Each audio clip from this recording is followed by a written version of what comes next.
Assalamualaikum warahmatullahi wabarakatuh. Nama saya Joko Triatmojo, dosen keperawatan, Stikes Mambaul Ulum Surakarta. Saya akan menyampaikan RPS, Rencana Pembelajaran Mata Kuliah Promosi Kesehatan.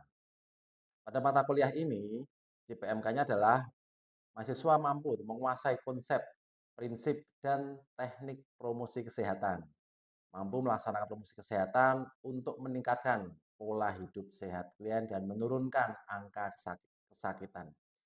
Deskripsi singkat mata kuliah promosi kesehatan, yaitu mata kuliah ini menguraikan tentang konsep, prinsip-prinsip promosi kesehatan pada pasien sebagai individu, keluarga, kelompok, dan masyarakat di tatanan klinik dan komunikasi. Penekanan pada pemahaman dan penerapannya melalui kegiatan belajar, kuliah, tugas baca, dan praktikum. Materi pembelajaran atau pokok bahasan pada promosi kesehatan, yang pertama adalah konsep dasar promosi kesehatan. Kedua, strategi pendekatan promosi kesehatan. Yang ketiga, perencanaan promosi kesehatan. Yang keempat, monitoring dan evaluasi promosi kesehatan. Yang kelima, konsep perilaku hidup bersih dan sehat. Yang keenam, prinsip-prinsip promosi kesehatan. Yang ketujuh, strategi pembelajaran dalam promosi kesehatan, model penerapannya, teori HBM pada penyakit menular ataupun tidak menular. Yang keenam, perencanaan promosi kesehatan dalam keperawatan. Dan yang ketujuh, langkah-langkah dalam promosi kesehatan di keperawatan. Pada mata kuliah ini menggunakan referensi yang utama dari buku-buku terkini dan jurnal, baik nasional ataupun internasional terkait promosi kesehatan. Serta saya tambahan dari buku saya sendiri yaitu inovasi promosi kesehatan serta promosi kesehatan dalam keperawatan. Juga ada beberapa modul dan pendukung. Media pembelajarannya kita menggunakan tatap muka langsung di kelas serta beberapa tugas serta 1-2 kali online di Zoom. Terima kasih. Assalamualaikum warahmatullahi wabarakatuh. Assalamualaikum warahmatullahi wabarakatuh. Bagaimana kabarnya? Ini pertemuan kita yang pertama dan kedua untuk mata kuliah promosi kesehatan. Namanya promosi kesehatan dalam perawatan ya. Jadi sebelum saya jelaskan bahwa nanti ada 16 kali pertemuan, ada UTS, ada UAS. Jadi kita pertemuan nanti 14 ya. Apa itu promosi kesehatan? Kita bahas secara lengkap di 14 kali pertemuan. Kalau pertemuannya nanti bisa dengan tatap muka, bisa juga kita dengan online di Zoom, termasuk diskusi dan penugasan. Nah, cara penugasan dulu. Targetnya kita di pertemuan kita hari ini, ya. Jadi pertemuan pertama terkait promosi kesehatan. Nanti kita akan membahas dulu tentang apa itu promosi kesehatan.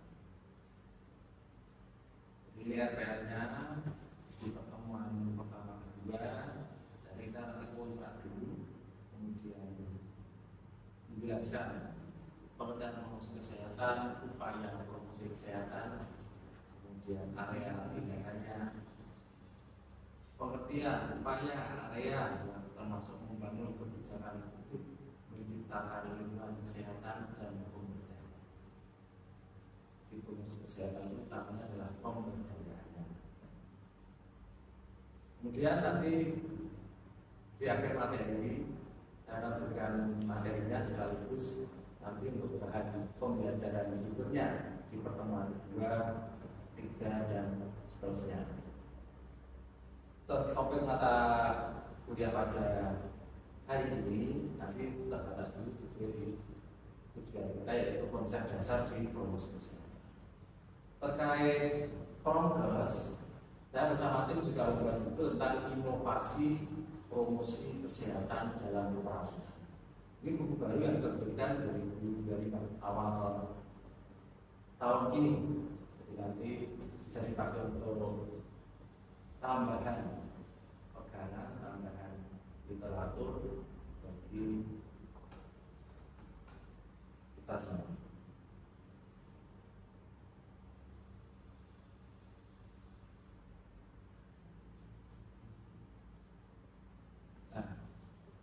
pengertian dari promosi kesehatan, prokes ya. Prokes itu proses yang mengupayakan individu dan masyarakat untuk meningkatkan kemampuan dalam mengendalikan faktor kesehatan sehingga dapat meningkatkan derajat kesehatan. Jadi utamanya kata kuncinya adalah mengupayakan individu atau kelompok serta meningkatkan kesadaran untuk meningkatkan derajat kesehatan. Jadi bukan berarti promosi kesehatan itu mempromokan tentang kesehatan seperti promosi apa, promosi rokok, promosi makan, dan maksudnya promosi kesehatan pada akhirnya pemberdayaan. Di dalam proses pemberdayaan nanti jika ada hal-hal yang ditanyakan atau Anda masih bingung, itu bisa langsung langsung ditanyakan ya. Kemudian tujuan, jadi dari tujuan promosi kesehatan itu apa? Ya, mengurangi perilaku negatif dari kesehatan, misalnya mengurangi perilaku merokok, mengurangi kebiasaan minuman keras atau makanan yang tidak sehat. Kemudian mencegah meningkatnya perilaku negatif di kesehatan, yaitu bisa mencegah peningkatan perilaku yang kurang baik, kurang sehat. Misal bisa contohkan ada pergaulan bebas atau hal yang lain, serta meningkatkan perilaku positif. Nah, mendorong kebiasaan olahraga. Olahraga ini penting bagi kita, namanya dari tenaga kesehatan atau calon tenaga kesehatan. Bagaimana salah satu di promosi kesehatan itu bisa menerapkan olahraga itu jadi kebutuhan atau gaya hidup. Jadi tidak olahraga menjadi hal yang biasa bagi kita. Jadi kalau olahraga itu menjadi kebutuhan bagi kita, seperti halnya kita makan, minum, bayar kita pakai baju, itu jadi hal yang pokok dan menjadi gaya hidup kita. Itu tenaga kesehatan, utamanya perawat, harus bisa menerapkannya dan bisa menjadi contoh bagi masyarakat sekitar. Kemudian mencegah menurunnya perilaku positif bagi kesehatan, mencegah menurunnya perilaku makan kaya serat atau rendah serat ya. Itu rendah serat berarti apa itu rendah serat? Kalau tinggi serat makanan ya. Kalau yang banyak sayurannya itu berarti apa? Itu tinggi serat ya, tinggi serat. Yang menyehatkan, yang dianjurkan di sana adalah yang tinggi serat. Jadi dibudayakan dari kita yang memberikan contoh kepada keluarga dan masyarakat bagaimana makan makanan itu juga sebaiknya yang sehat, termasuk makan sayur-mayur yang itu dari setelah dari kecil. Jadi kalau kita punya saudara, punya anak itu sebaiknya sudah ditanamkan untuk makan makanan yang tinggi serat. Faktor yang mempengaruhi kesehatan ini terkenal sekali di tahun 2004 ya. Jadi status kesehatan dipengaruhi oleh bahan kesehatan, oleh perilaku, lingkungan dan turunan. Perilaku sendiri jelas, perilaku akan mempengaruhi jelas status kesehatan. Jika perilaku seorang seringkali kurang sehat atau tidak sehat tadi, ada rokok, ada makan minuman yang tidak hanya tinggi serat atau rendah serat, yang disebut aja tinggi serat. Tapi sekarang banyak adalah makanan minuman instan, ya. Makanan minuman instan itu tidak disadari, banyak sekarang kopi shop, ya kan? Iya. Banyak sekali kan isinya anak muda semua. Nah, saya juga sudah di sana, tapi seringkali saya mestinya yang apa less sugar atau bahkan tanpa gula. Ini adalah tren nyata ini. Jadi berlaku kemudian banyak sekarang makanan cepat saji. Kalau anak-anak muda dan remaja sudah banyak atau sering mengkonsumsi makanan yang tinggi gula ya kan, setiap hari itu. Kalau kopi, soft itu kan banyak sekali, kalau kopi, susu, gula dan lain sebagainya. Gulanya double karena susunya itu sudah gula terus sama gulanya itu. Ya sekarang anak muda mungkin belum batal, tapi usia 40-45 tahun nanti kan harus masalah itu harus dengan promosi kesehatan. Dan kita harapkan kesehatan perawat bisa memberikan contoh.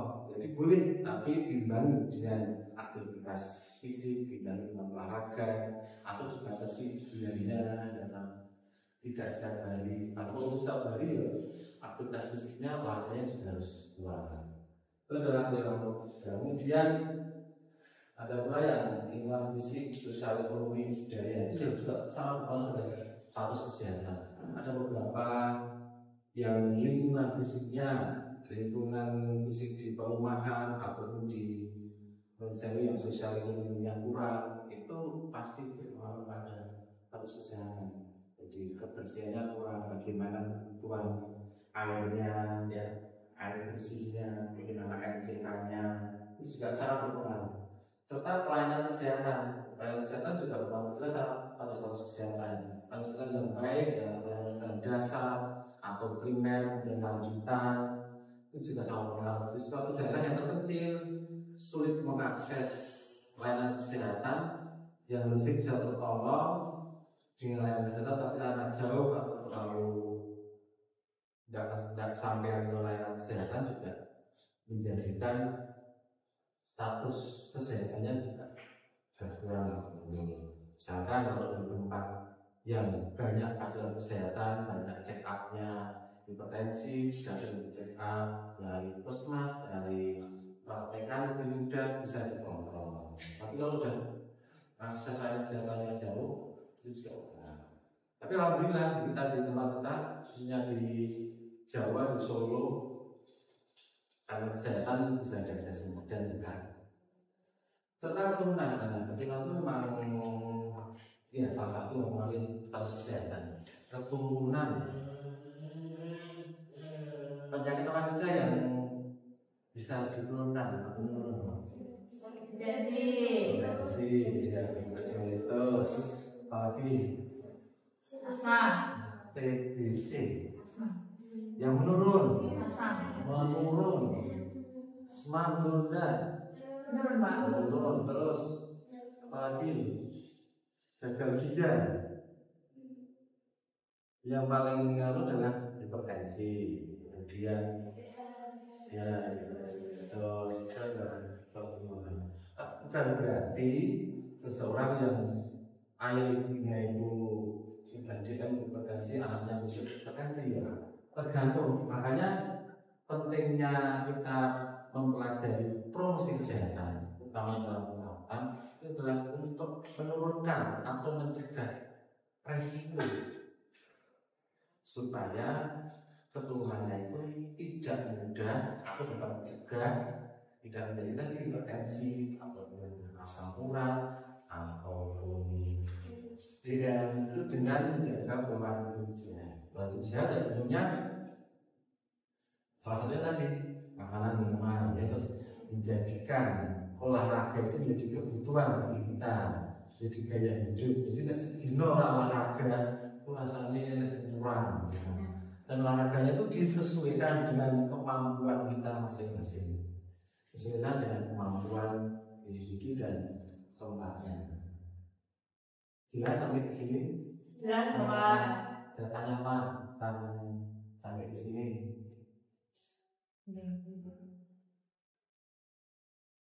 Kalau ternyata lanjut lagi, ya.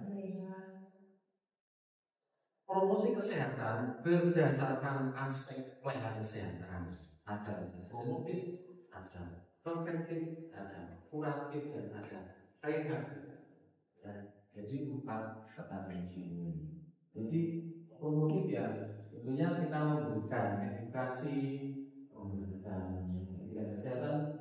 Juga pada orang-orang yang sehat, ya, kalau promotif, ya, pencegahannya pada orang sehat dan pada orang yang resiko tinggi. Kalau tadi kan bapak ibunya itu punya DM, bapak ibunya ada tekanan tinggi, hipertensi, ya.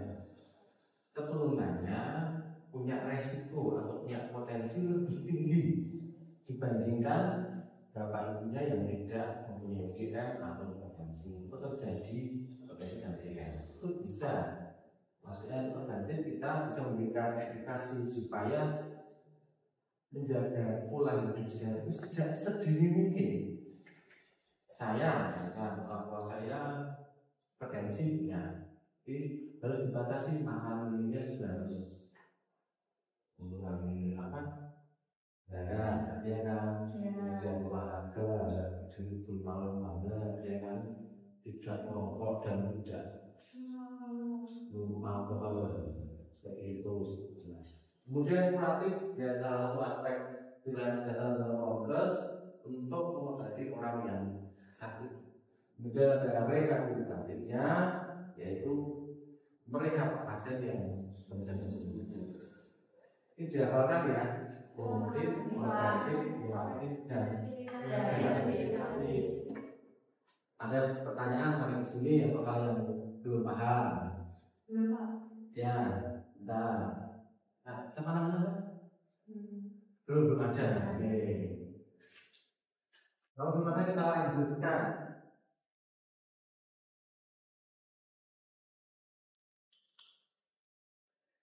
Jadi untuk pertemuan hari ini utamanya adalah konsep-konsep promosi kesehatan harus ditanamkan benar, dihafalkan serta dapat langsung diaplikasikan. Jadi promosi kesehatan tadi adalah pemberdayaan, memberdayakan atau mengedukasi supaya seseorang atau individu atau kelompok itu dapat benar-benar menanamkan atau mengaplikasikan tentang pentingnya kesehatan yang bermanfaat bagi individu atau bagi kelompoknya. Dan sekali lagi kita terhadap kesehatan, utamanya perawat, ini peran yang sangat utama untuk mengedukasi, memberikan contoh terkait pola hidup yang sehat di keluarga atau di lingkungan di rumah atau di masyarakat. Nah, nanti setelah kita selesai, kita akan bagikan e-booknya tentang inovasi promosi kesehatan dalam perawatan. Nanti bisa dipelajari. Kemudian dalam pertemuan kedua kita akan membahas lebih lanjut sesuai dengan RPS yang saya bagikan. Terus kamu juga nanti di rumah juga baca RPS-nya, juga baca bukunya serta modul yang saya berikan. Kita pembelajarannya supaya lebih interaktif. Jadi nanti Anda baca dulu, kemudian saya juga bahan-bahannya saya berikan. Itu untuk hari ini, apakah ada yang perlu ditanyakan? Silakan. Ya.